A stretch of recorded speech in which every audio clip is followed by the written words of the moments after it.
Hello everybody, it is Emery48 here and welcome back to another Marvel Monday. Today, we're on a very bittersweet episode. We are on the final season of Agents of S.H.I.E.L.D. And it's been a great journey. The last two felt like they flew by because there were only 13 episodes, whereas the first 5 seasons were 22. So the two final seasons really sped up. It didn't feel like we lost anything. I feel like the stories were a lot more complete in the last 2 seasons. The overarching theme or story arc felt a lot more drastic than the beginning seasons, where it felt like episode to episode there was some kind of resolution. But in these ones, it was kind of building up for a very long time, and in season 7, it really didn't resolve at all until the end. And I thought that was great. Frankly, I think season 7 was the best season of Agents of S.H.I.E.L.D. They really finished it off on a high note. They concluded everything. It's great to see a show that goes 7 seasons and they actually conclude the show. They conclude all the characters. They don't leave anything open to question. It's nice when a show knows its time is done when they're ending, and I can appreciate that, and they did well with it. I think that was one of my big complaints of Agent Carter. Other than the fact that it was only 2 seasons, it ended very open-ended because I think they were expecting a third. This one knew it was going 7, and they wrapped very well. It is secured in the top spot in Marvel shows. This has really secured it above Daredevil for me. There is still multiple seasons of Daredevil coming out in the future, so I think that it's going to have a good chance, and there's a great battle up at the top with Daredevil and Agents of S.H.I.E.L.D. I hope that Daredevil can pass it, because that means it has a great next 2 seasons. But for a show to end on my favorite season from within the show is really impressive to me. And at least from a story standpoint, I can see why the show ended. I don't know if there was any outside, real world conflicts or otherwise that got the show to end, and the writers just wrote it this way because of that.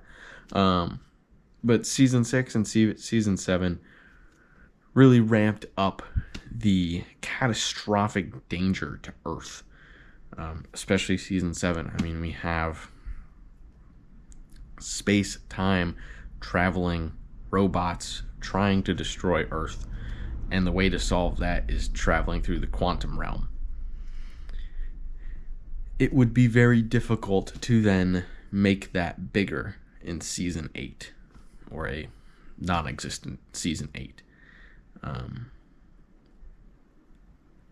A lot of people died in this season and got resurrected.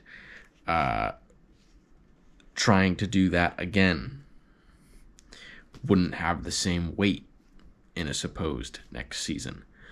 So I can see where this show needed an end. It's unfortunate because it was a great season and a fun show, and a really good group of characters that you really grow to enjoy throughout the seasons.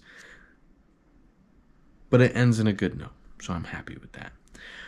There is one minor complaint I will make about season 7, and that is the fact that the overarching villains, the Chronicoms, are a sentient robot species from very, very far away. Their planet's been destroyed. We learned that in season 6. They're looking for a new planet. They chose Earth. You're telling me that there's an ultra-intelligent robot species that doesn't need atmosphere to live, other than the fact that, acid rain's probably bad because that's probably not good for their exteriors. Why don't they just go to Mars? You're telling me an ultra intelligent robot is going to choose to attempt to invade a planet that has people and weapons, granted, not as powerful weapons as theirs, but weapons, in a battle that is going to have casualties for them.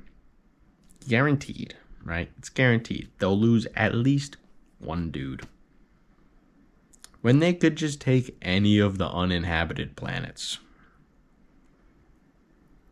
Now, once you ignore that point, great season. Incredible season.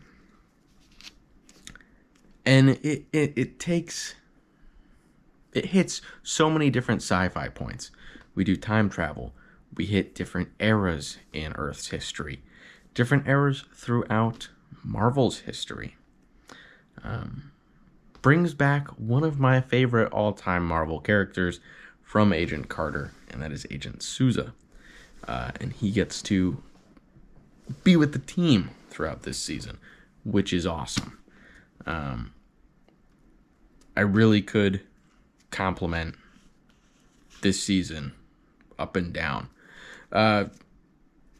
about pretty much anything other than that one complaint that it did, because this was great, and it's a great end. It's hard for me to recommend people watch 100 hours of content. And I will say season 2 was a little rough. That's probably my least favorite. 1, 4, and 7 are incredible. 6 was pretty good. 5 was pretty good. 3 was pretty good.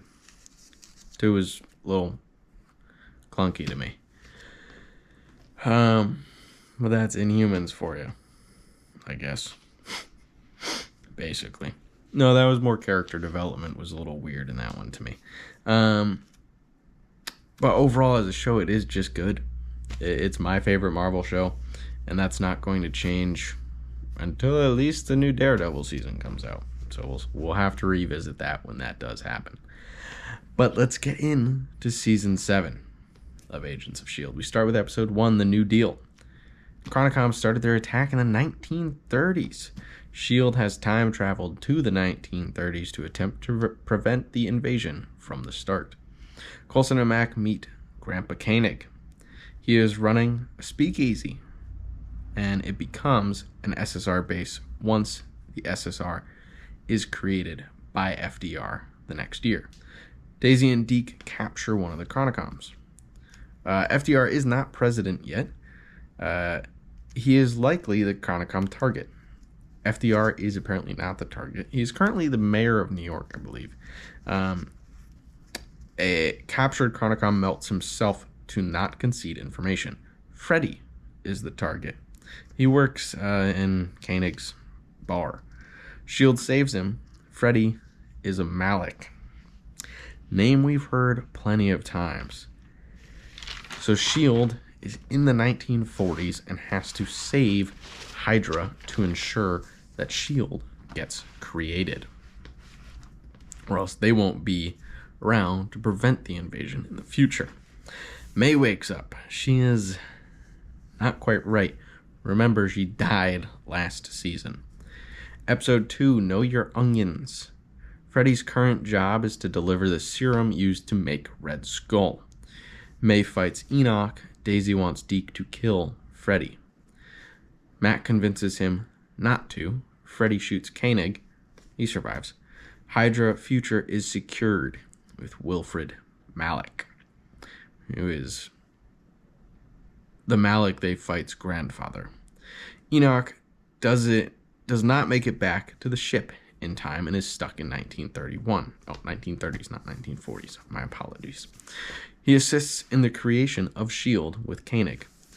Episode 3, Alien Commies from the Future. They jump to the site for Area 51 in 1955. Simmons poses as Peggy Carter and goes into Area 51 with Coulson. Daniel Sousa, from Agent Carter, arrives. Daisy poses as CIA and gets Sousa's trust. Chronicom ion bomb plot is foiled. Coulson is also knocked out in an EMP, which knocks out the Chronicom. Episode 4, Out of the Past.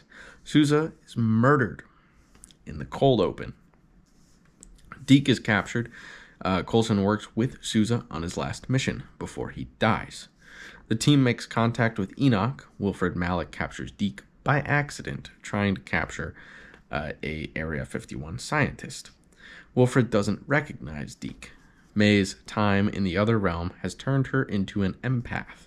She feels the emotions of the people she touches. Coulson is swapped with Sousa, saving his life but ensuring history stays the same. Deke also back with the team. Enoch left behind again. Sousa stays with the team. He can't stay in that timeline because everybody thinks he's dead anyway. So he joins them through their next time jump. S.H.I.E.L.D. time travels to a year with No More Mr. Nice Guy playing on the radio, which I did check is 1973. Chronicom joins 50s Malik to help him take down S.H.I.E.L.D. The Chronicoms saw S.H.I.E.L.D. alter the timeline by saving Daniel Sousa, so they are now content to alter the timeline as well. And frankly, I don't know why they cared about preserving a timeline when they're trying to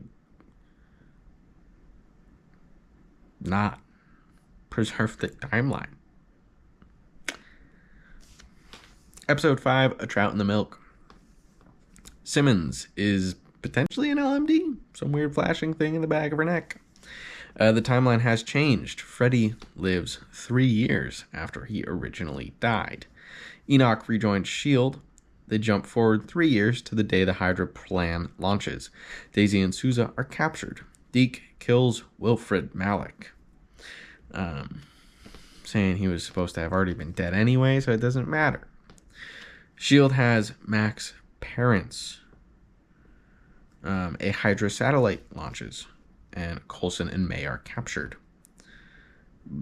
Mac shoots down the satellite, and Malik's son Nate wants to attempt to surgically transfer Daisy's powers to him using a Daniel Whitehall theory. Episode 6, Adapt or Die. Enoch is repairing an implant in Simmons' brain and gets knocked out by Deke. Nathaniel Malik gets Daisy's powers but can't control it or the pain. Sousa and Daisy escape. Coulson talks with the Predictor. Blows up Chronicom's ship with him inside. Maymac, Yo-Yo, and S.H.I.E.L.D. director from that time. Free Mac's parents, who were Chronicoms already. Mac destroyed both of them, so he no longer has parents in this timeline. Everyone alive makes it to the ship for the next jump. Mac goes out on his own. Deke went to find him, and the ship jumps again.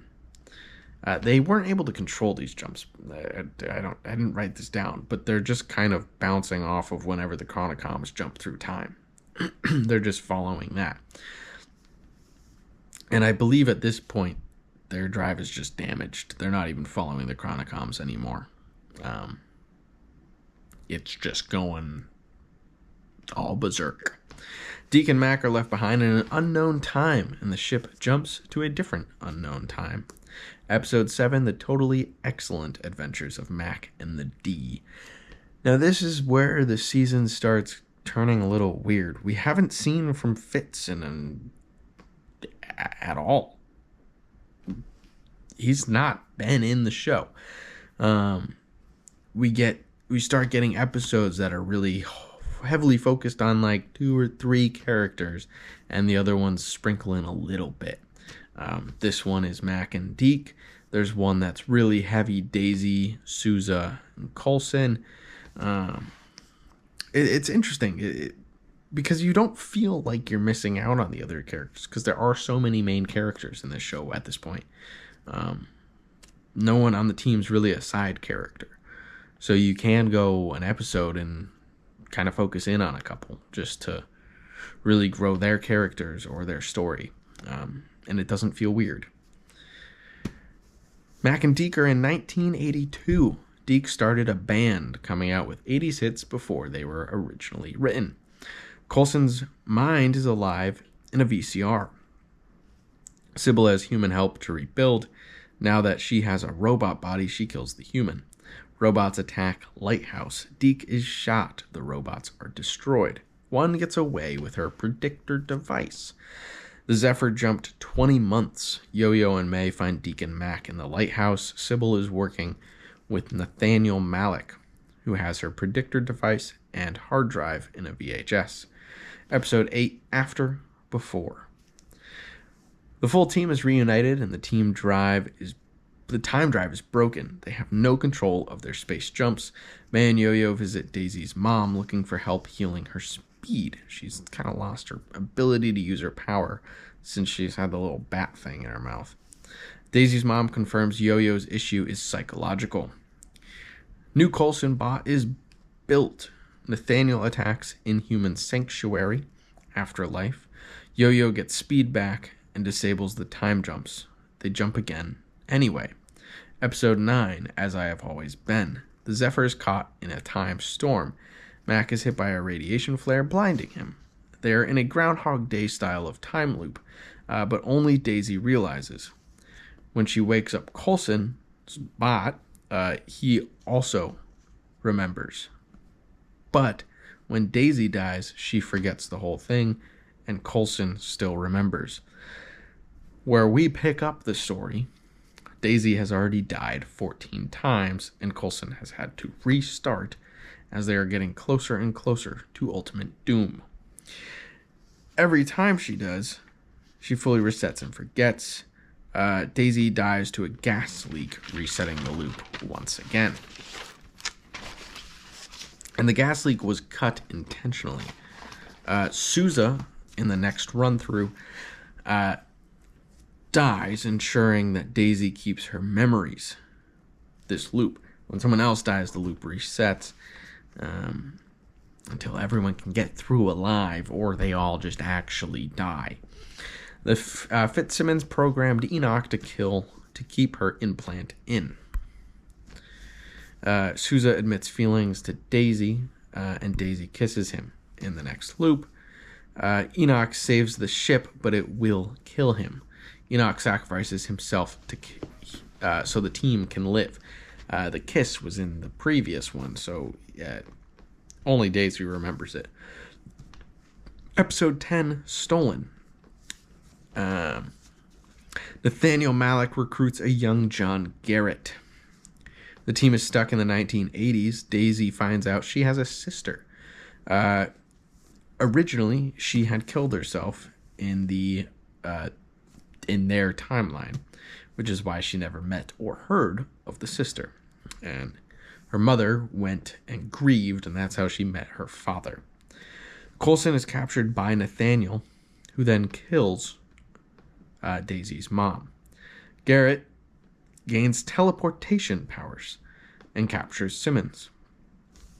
Garrett and Nathaniel hijack a Zephyr with Simmons, and Deke is also on board. Episode 11, Brand New Day. Daisy's sister Cora supposedly wants to join S.H.I.E.L.D. No one believes this. Cora wants S.H.I.E.L.D. to kill a list of 30 people that will commit atrocities in the future. Daisy gives Cora the keys to her cuffs.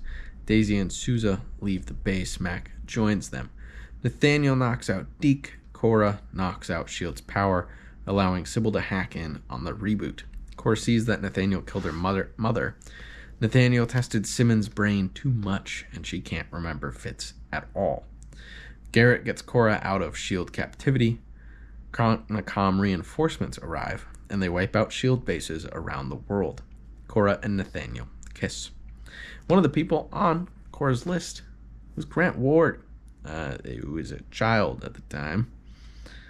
S.H.I.E.L.D. did not go through with that at all. Episode 12, The End is at Hand. Mac, Daisy, and Sousa dock with the Zephyr, which then docks with the Chronicom ship. When they board the Zephyr, everyone is already on the Chronicom ship. Garrett blows up the lighthouse with Coulson, May, and Yo-Yo inside. They had also trapped Garrett inside, and he called Nathaniel to get him to stop the explosion, but he thanked him for his service. Garrett then rejoins S.H.I.E.L.D. Daisy gets to Simmons and Deke. Simmons has been injected, and she is losing memories. Cora and Daisy speak. Deke and Simmons return to the Zephyr. Nathaniel captures Cora, and Daisy returns to the Zephyr. They escape the Chronicom ship with a big ol' explosion. Garrett, Coulson, May, and Yo-Yo investigate an 084. Surviving agents are meeting up at all at the same location, and Garrett is killed when the agents are spooked by teleportation. The rest of the team join. Simmons builds a device that gets Fitz back, but she doesn't remember him. And this is the first Fitz appearance this season, I believe, is in episode 12, right at the very end. Episode 13, What We're Fighting For. Fitz traveled between timelines through the quantum realm. Deke stays behind to power the quantum device, sending S.H.I.E.L.D. and Chronicoms back to the original timeline, just before they had left. Deke starts building S.H.I.E.L.D. back up in that timeline, now that their invaders are gone. Mac, Coulson, Daisy, and May attack the Chronicom fleet. Fitzsimmons, Yo-Yo, and Sousa are on Earth. Nathaniel takes Cora's power. Mac frees Cora. Coulson and May beat up the Chronicom leader. Cora and May then give Chronicoms on Earth a motion, which ends their fight on the ground. Daisy blows up the Chronicom fleet with her and Nathaniel inside, and S.H.I.E.L.D. recovers her body. Cora then gives her life back with her power, her inhuman power. Fitzsimmons had a kid before the mission, and Piper and Flint had been protecting her during the mission, but they didn't have all the details. We then get our characterial wrap-up at the end of a show, as always must happen. 1 year later, the team reunites, minus Sousa, which I thought was a little rude, to catch up virtually. Mac and Yo-Yo are still in S.H.I.E.L.D.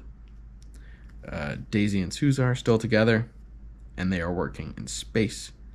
There is a Davis bot built, and it is working on a team with Piper and Yo-Yo. May is a teacher, and Flint is a student at Coulson Academy. Mac has rebuilt one of the flying battleship fleet things as the S.H.I.E.L.D. director in a very Nick Fury-style coat. Cora is on the space mission with Sousa and Daisy, and Coulson gets his red car back, and Mac made many, many upgrades to that car.